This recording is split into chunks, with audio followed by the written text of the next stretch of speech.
What's next for Remedy Games, the studio that brought us Alan Wake and Max Payne? Well, we're here at E3 2018 to find out. We spoke with Anna McGill, one of the game's narrative directors, to find out what exactly the new game Control is all about. Turns out, it's more horror than you might expect.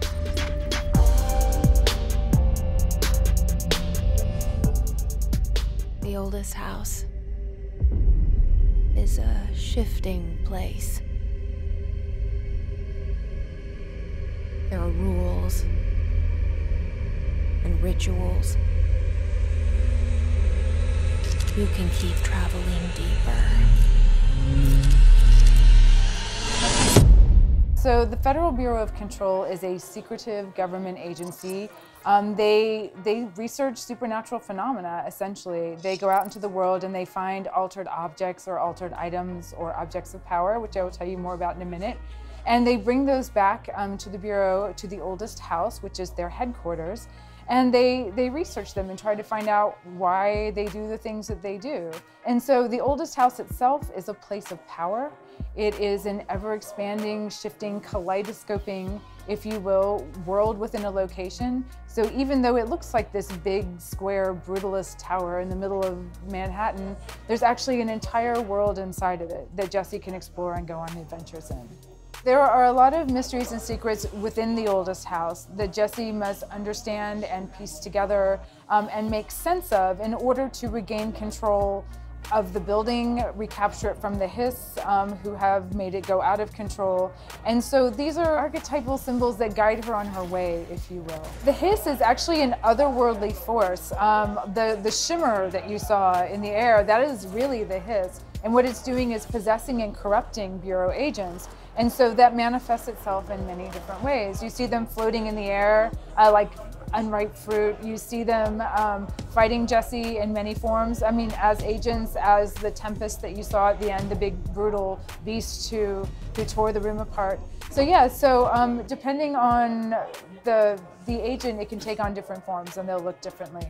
We have tried to learn something from every project that we've done. We listened to the fans coming out of Quantum Break, which is a game that many people love and we at Remedy absolutely love. But you know, we decided this time around to have a less cinematic game and to have players have a more gameplay-driven experience so that they can go through and sort of drive the narrative themselves through exploration, through experience, through combat, through all the other storytelling means.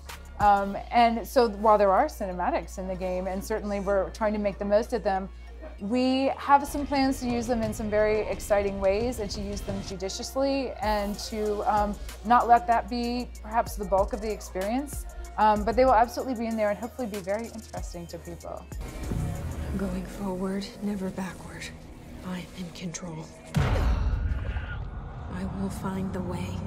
I will bind you. I will bend you to my will.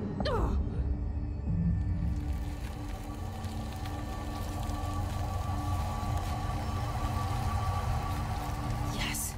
We really want this to be gameplay driven for players to decide what they want to do next and what that's going to look like and when they're going to do it.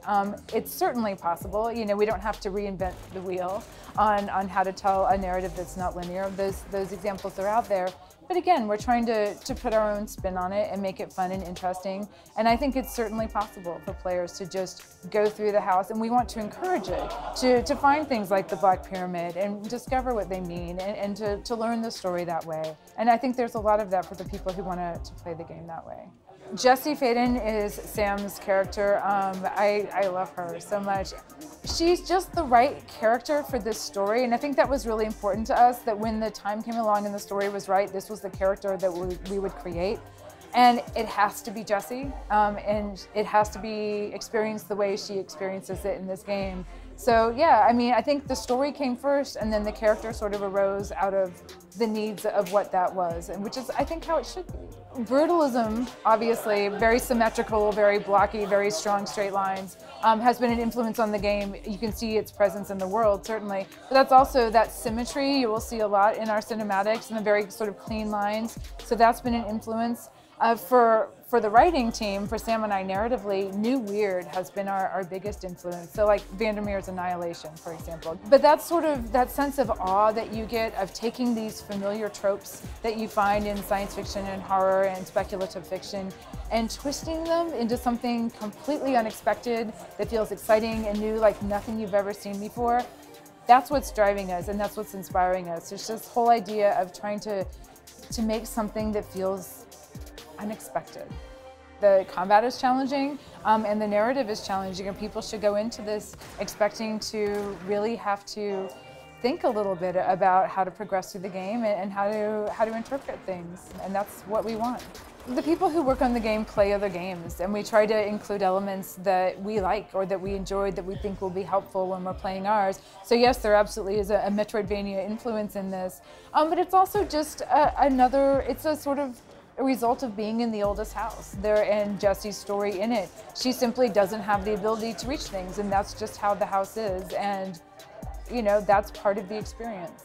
After playing through Quantum Break, I wasn't sure if Remedy could make anything any more surreal, but I was wrong.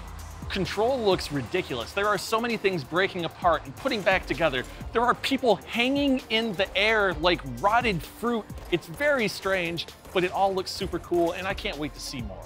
For more news on Control and all of the coolest games coming out of E3, keep it locked on Engadget.com all week long.